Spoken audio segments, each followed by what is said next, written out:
Joining us today is Slippery Pete, Peter Barrett. How are you doing today, my friends? What's up, brother? Everything's good, man. Everything's real good.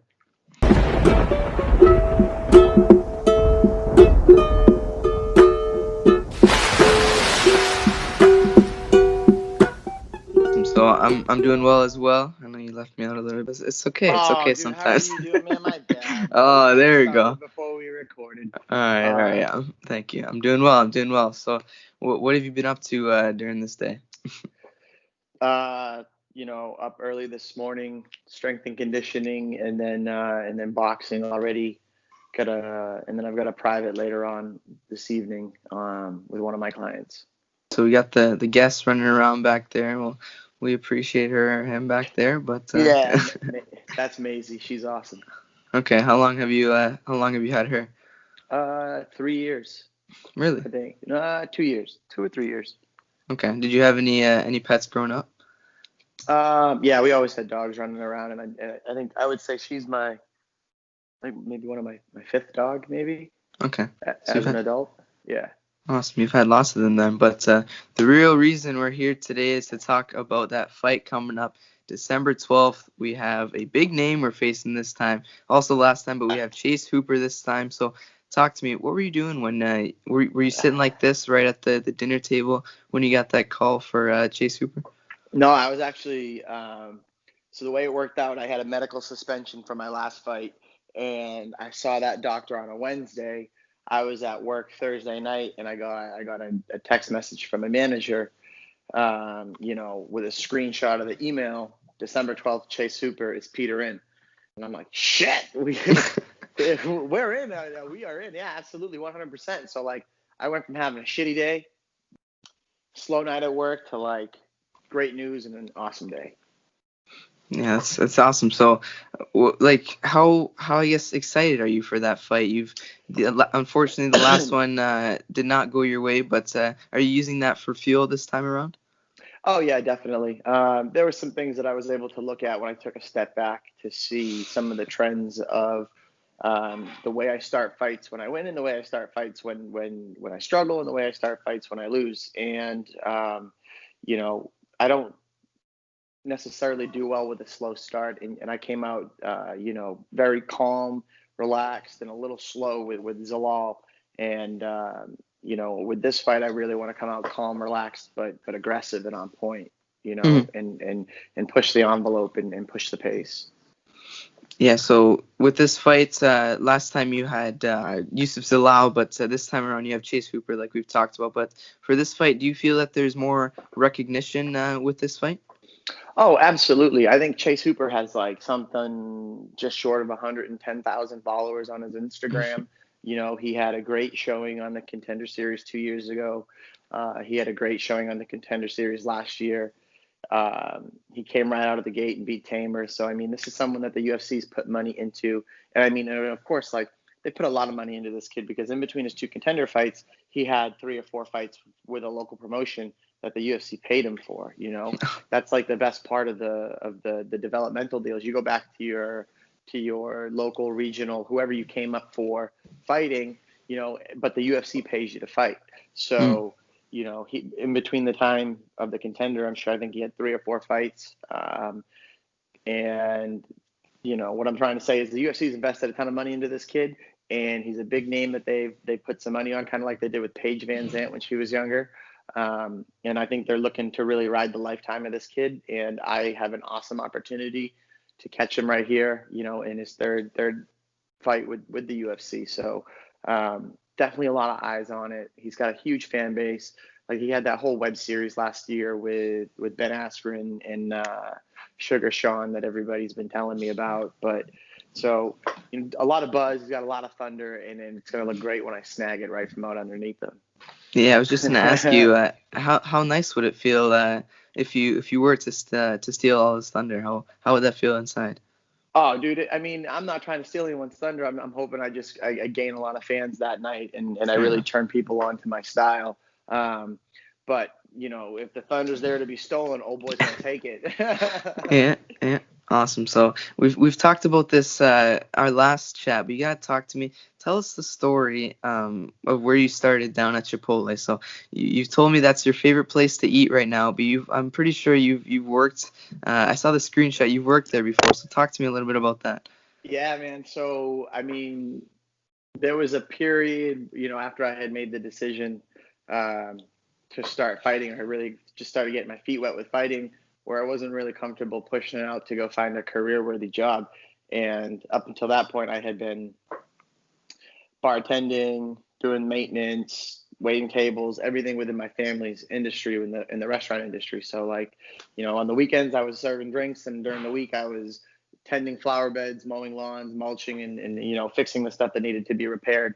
Um, and then there was a little bit of a falling out with me and the family business, and I was let go from my bartending, which meant I was let go from all of my positions within the restaurant, within the company, and I was kind of stuck dead on my ass and had to find a job. Um, and growing up in kitchens and in restaurants, jumping over to Chipotle and on their grill, because to me it was like, man, they serve organic food, so if I work there, I'm going to eat organic food. If you know what I mean. So like I had to think like, if I go work somewhere, I want to be able to make sure I can eat healthy. And Chipotle was the place where back then they were still serving organic food. They weren't completely organic like they are now, but jumped over there, became, what do they call it? I mean, I was on the grill. I was a grill master. I Oh, think I that was see. a The Grill title within Master. the company. So yeah, my little brother, my younger brother, he's not my little brother. I'm 34. He's 31. He was just texting me one day being a dick, like, "Hey, remember that time when you worked at Chipotle and I had to beat Yeah. your ass at night in the winter?" Like, because I didn't have a license back then either, and like that's a whole other conversation. But I was riding my bike to and from work. It was like a 6-7 mile trek each way, and you know, right around this time of year, it gets really cold at night, Yeah. and when the weather goes the other way, you're not going anywhere on a single speed bike. You know what I mean? Like my Mm. tires like that thick, and you put some snow underneath that, and it's a tough time. So yeah, he was having a laugh at my expense, which is the little reminders that you need to know that you're on the right path and you're doing the right thing. Oh, for sure. Well, at least if we look at it the good way, you're riding the bike, but you're getting those calories down. You're getting the legs moving. You're actually doing a workout in itself going to work. Yeah, dude, it was crazy. Like way back, like back then, even before then, when I first started training, I still no license. So I would ride my bike 10 miles each way to and from the gym every day to train to get ready for fights. Hmm. Yeah, it's crazy. So do you actually do you still ride your bike to work and to training right now? No, no, no. I mean, Oh, I still ride my lucky bike. you. It's like yeah, right. No, I got a brand new truck out front. It's Nice. beautiful. But I still break the bike out on the weekends to get some cardio and some conditioning on my rest days. Like usually I'll wake up early, jump on my bike on Sunday, and then do yard work and then chill the second half of the day or meal prep. Awesome. So I see those pretty teeth there. You got the smile. Did you have braces or are those natural? No, man, when I was little, I did have braces, but when I was little, I looked like David Letterman, and my teeth were like had a huge gap in the Like a front. vampire? Yeah, well, like it was these two, and my two big teeth had a big Okay. gap in the middle. And what Mm-hmm. what had happened was I had an extra tooth, which I guess isn't that uncommon. I had an extra tooth in the roof of my mouth that was right in between my two middle teeth, so it caused my two teeth to grow out while there was a tooth like growing up in here. These two like Uh-huh. had a big old gap in between. So when I was like 10, they cut open the roof of my mouth, pulled the tooth out, and then slapped braces on me. And like I Oh think it was a boy. year later. A year later, I got this beautiful smile. Yeah, so at least it was worth it. Yeah, yeah, definitely. Yeah. Okay, so you gotta rate this pain, I guess, where the braces and the everything that got worked on in the mouth. Can you relate that to getting actually punched in the face? Well, so yeah, I mean, after having all that dental work done and having braces and my teeth straightened out, I got in this bar fight in Dublin back in Oh like boy. 2007, and there was mayhem ensued, and after the fight got broken up, I got cold cocked by one of the people from the opposing groups, and he Mm. cracked my tooth clear in half. So Oh, this tooth is fake. It's a okay. porcelain tooth. Oh, So we won't talk about yeah. that. Oh, dude, no, but I embraced it. Like I had a crown I on it. see. I rocked it. I was training. It was actually Rob Font who kneed me in the mouth and broke that tooth, broke the Oh my crown off. gosh. So then there was a period of time where I just didn't wear anything, was missing a front tooth for about 3 or 4 years, and Mm. then was about maybe like just about over a year ago. I won. It was like my last local fight. Took my payday from my fight, and my mom and my girlfriend sat me down and were like, Peter, you need to go put a new tooth in your mouth.